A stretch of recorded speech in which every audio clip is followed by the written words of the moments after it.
A series of extreme highs and extreme lows. That is what I think when I think about My Hero Academia.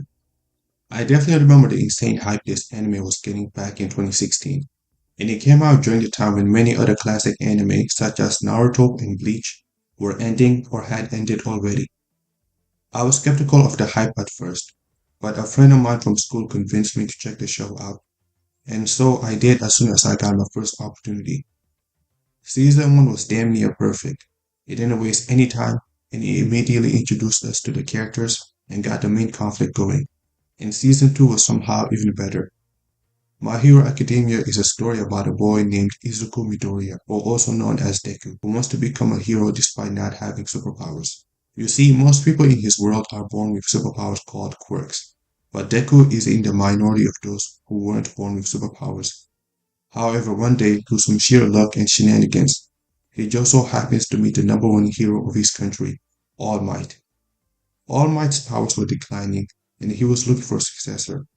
He saw something special in Deku, and so he decides to pass down his quirk to him, so that Deku can finally get a superpower and start his own journey to become a great hero.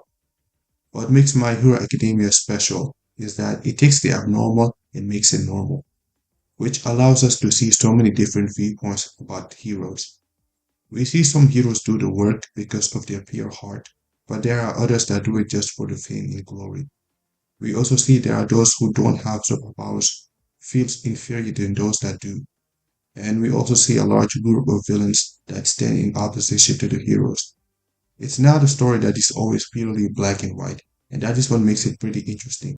Although I love My Hero Academia, it has been many years since the last time I truly cared about this show. So is it still worth watching today? I know nowadays that most people don't talk favorably about this anime compared to when it first released, and I can sort of see why. The story does tend to play it safe because it does do a lot of things you expect to happen.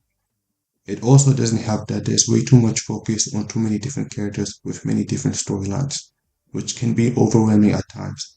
And I know the author wants us to care about most of these characters in the story, but it's just not possible. I have also heard that the final war arc apparently sucks. I haven't read the war arc yet, but if it's anything like the other war arcs I have seen from other series, then I won't blame people for hating it. But even with all these criticisms, I still think the anime is a solid series.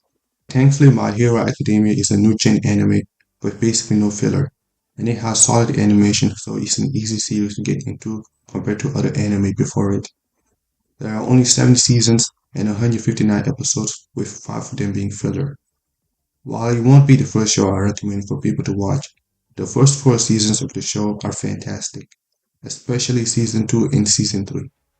The first few arcs were amazing, like the UA Sports Festival and the Stain arc, but season 4 was pretty mid, and I ended up skipping season 5 because it was poorly adapted. However, I did come back to watch season 6, but by that point, my investment in the story was already gone, and I haven't really kept up with it since.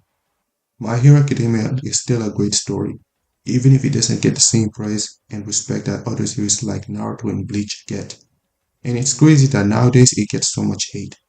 Even though My Hero Academia is definitely not one of my favorite shows, I will always appreciate the small great moments I had with it, and nothing can ever take that away.